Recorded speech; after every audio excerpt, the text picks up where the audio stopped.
Hello everyone, how are you doing? So let's talk about something which is such a commonplace in our lives that I think we don't even half of the time address it, or you're not even aware of it. So what is this one thing that we are not aware of or that we don't address in our lives? The biggest thing about our lives, which is very interesting, is that more often than not, we keep explaining ourselves to those people around us who are hell bent on misunderstanding us. Have you experienced this?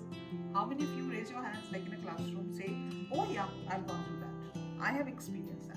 I keep repeating myself, I will keep repeating my stand to people who will be hell bent upon proving me wrong. Why do we do this in the first place? And then we'll address ways of stop doing it. I think we let this happen to us because somehow we are shy of confrontation. Somehow we respect people enough, and because we respect people enough, we find it hard to have a direct confrontation with people. Sometimes it is just that we don't think it's even worth our time and energy to have a conversation with someone who's hell bent on doing this. Then, when we are aware of the reasons, what happens, why we need to address this is that these kinds of people will start taking your name in conversations with other people. And you know what? She's like that only. She's so always helpful. She's very kind. Oh, that's her behavior. She always has anger management issues. She is always going to be the one who will get dressed the best, and then she doesn't help anyone else to get dressed. They will make you feel guilty for who and what you are. And more often than not, that guilt will come from a space of jealousy, of resentment, of not liking who and what you are becoming. Now, how and why do you need to address it? First of all, why you need to address it is because you need to honor the person. You need to basically have your boundaries. You need to let people know they cannot cross a certain boundary with you because that is not acceptable. When you do that, when you take that stand, then what happens is people start to go backwards. People start to realize, I don't think she's going to take this lying down anymore. I don't think she's going to accept it because she'll confront me when I lie about her. So very recently, this happened with one of my clients. So what happened is she'd gone visiting some family member, and when she came back, she said she was very surprised that what she chose to do on that holiday was not addressed at all with her family member. What was addressed in that so-called family group was what she chose not to do with the other people. And she said she was very surprised because when she landed up there, even prior to landing, she sent her itinerary and she said, I'll go here with you, I will do this with you, I will do this with you. But these things are not that I'm interested in. In the family conversation group, what happened is that the other person just highlighted all the things that she chose not to do and making herself feel like, oh my God, I had made such plans. I wanted to do this with her and I wanted to do that with her. But she basically did only things that she wanted to do. How many of you have gone through an experience like that?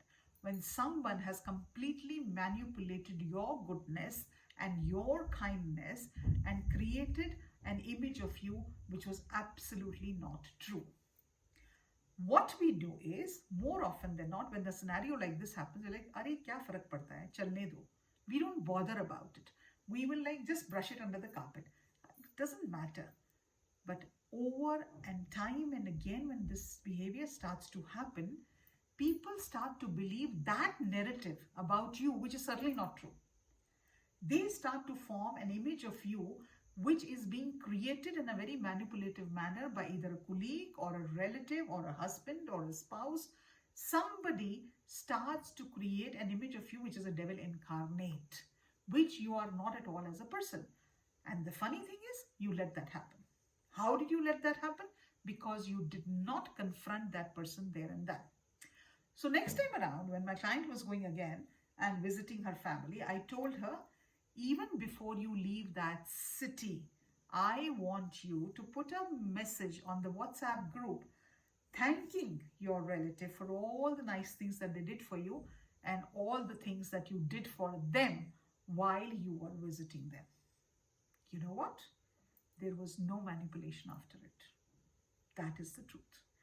Because there was no way to counteract, because she took a preemptive move and she wrote that message even before anybody else could read it.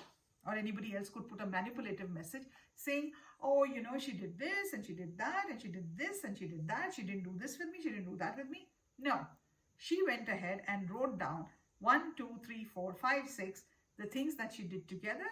And she said, oh, I am so grateful that I got to spend that time with you. And it was such a wonderful experience.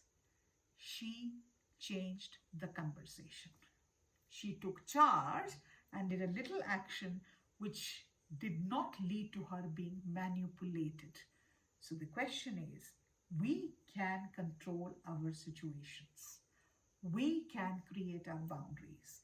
As women, we are constantly being questioned for the choices that we make, for the stands that we take. And unfortunately, those who harm us the most are people the closest to us. So take charge of your life. Don't let people manipulate you as a person, as a human being, as a brother, as a sister, as a spouse, as a friend, as a daughter. Make your stance clear and communicate, talk, let people know why you are taking the stand that you are taking. I can assure you, when you do that, you will gain an absolute wonderful sense of self-confidence, and you will also start to respect and love yourself way more than you do right now. I hope this helps you at some point, and I hope it brings a different perspective into your life. And in doing so, I hope you become a stronger and a braver and more courageous woman. You can follow me at drnalinitaneja.com. And as far as today is concerned, bye.